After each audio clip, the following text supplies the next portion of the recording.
nous allons terminer notre 4e chapitre. On était au niveau du séquençage d'une protéine. Dans cette vidéo, tout ce que je vais expliquer est écrit dans le dernier complément de cours que je vous ai donné. Donc, inutile de prendre des notes. On est maintenant au 4e paragraphe, méthode d'Edman. La méthode d'Edman est une méthode de séquençage d'une protéine, donc elle permet de déterminer la séquence d'un polypeptide. Il s'agit d'une méthode cyclique qui se fait en plusieurs cycles. À quoi consiste cette méthode? Dans cette méthode, on met le polypeptide à séquencer en présence du PITC, c'est le phénylisothiocyanate, qu'on appelle aussi réactif d'Edman.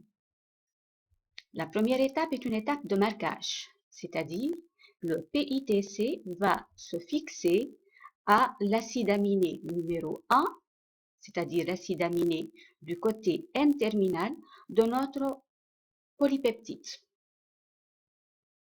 La deuxième étape est une étape de libération, au cours de laquelle il y a libération du PITC fixé à l'acide aminé numéro 1 sous forme d'un dérivé. Ce dérivé est identifiable par chromatographie, c'est-à-dire qu'on peut déterminer le nom du premier acide aminé grâce à une chromatographie. De l'autre côté, regardez ce qu'il nous reste. Il nous reste notre polypeptide amputé de l'acide aminé numéro 1, c'est-à-dire qui manque l'acide aminé numéro 1. Ces deux étapes, marquage et libération, constituent un premier cycle de la méthode d'Edman. Maintenant, ce qu'on a obtenu, c'est notre peptide, comme je l'ai déjà dit, amputé de l'acide aminé numéro 1. C'est-à-dire maintenant, c'est l'acide aminé numéro 2 qui devient de l'extrémité N-terminale. De la même façon, un deuxième cycle de la réaction d'Edman va avoir lieu, c'est-à-dire il y a marquage et ensuite libération.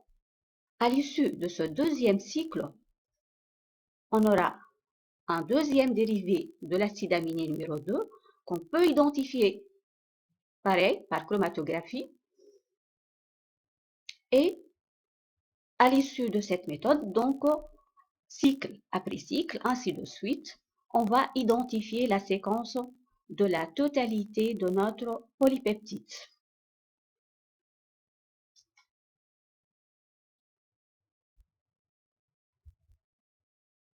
Une autre réaction qui permet aussi de déterminer la séquence d'un polypeptide, c'est la réaction de Sanger. Cette réaction permet, en utilisant le réactif FDNB, le fluoro 2,4-dinitrobenzène, de déterminer l'acide aminé N-terminal. Grâce à cette technique, Sanger a pu déterminer la séquence du premier peptide qui est l'insuline. Actuellement, cette méthode n'est plus utilisée et elle est remplacée par la méthode d'Edman. On va prendre un exemple pour comprendre comment on fait le séquençage d'un polypeptide ou bien d'un peptide. Donc, vous avez l'énoncé de cet exemple sur le complément de cours. Normalement, vous devez maintenant arrêter la vidéo pendant 5 à 10 minutes pendant lesquelles vous réfléchissez à cet exercice.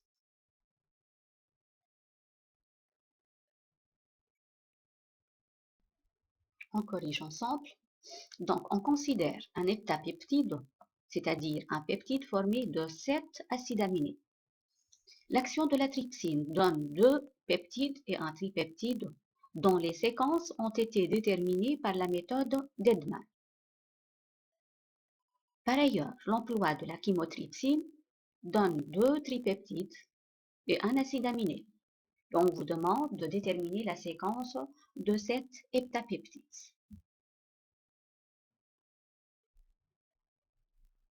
Réponse. Je commence par la trypsine. On sait que la trypsine coupe du côté C-terminal des acides aminés basiques. Donc, on va écrire les fragments et on va indiquer avec une flèche les sites de coupure. Donc, voilà les fragments générés par la trypsine. Et la trypsine, elle coupe après les acides aminés basiques, arginine.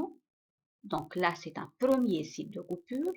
Et après la lysine, ça, c'est un deuxième site de coupure.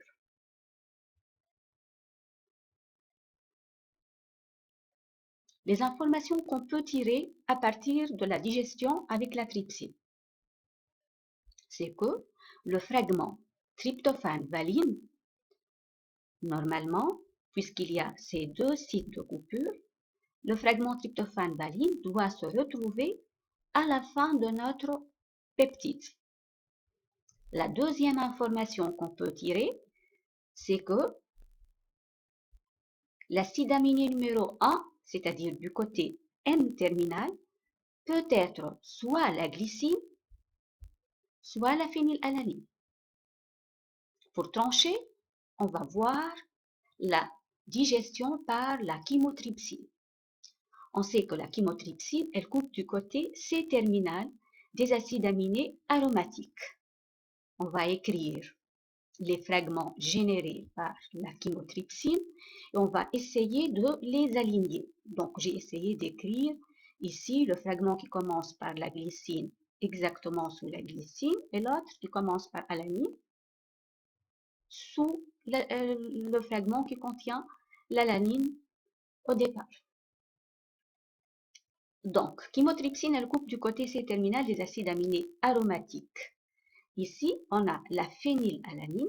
Donc, ça, après la phénylalanine, c'est un premier site de coupure. Et là, un deuxième site de coupure après l'acide aminé tryptophane. On essaie de répondre à la question. Lequel des deux acides aminés est le premier? Est-ce que c'est la glycine ou bien est-ce que c'est la phénylalanine? Qu'est-ce qu'on remarque? Je remarque ici que la phénylalanine est précédée par l'acide aminé arginine. Donc, il est clair que la phénylalanine n'est pas le premier acide aminé et c'est plutôt la glycine qui est le premier acide aminé. Donc, je peux commencer maintenant à ordonner les fragments et à reconstituer mon peptide. Donc, j'ai à gauche le côté N-terminal.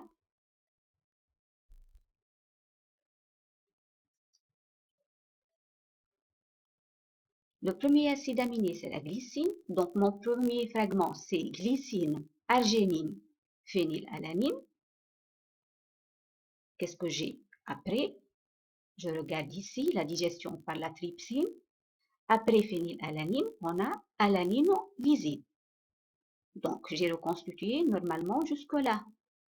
Extrémité N-terminale, glycine, arginine, phénylalanine, alanine, lysine. Qu'est-ce qui vient après la lysine? Pour cela, je regarde la digestion par la chymotrypsine. Je vois bien qu'après lysine, on a tryptophane. Donc, je peux écrire l'acide aminé tryptophane. Qu'est-ce qui vient après le tryptophane? Eh bien, je regarde ici la digestion par la trypsine. Après tryptophane, on a bien l'acide aminé valine. Donc, je rajoute l'acide aminé valine qui est notre dernier acide aminé. Et je mets le côté C-terminal. Donc, ainsi, j'ai constitué la séquence complète de mon heptapeptide. Je compte, je vérifie, j'ai bien 1, 2, 3, jusqu'à 7 acides aminés.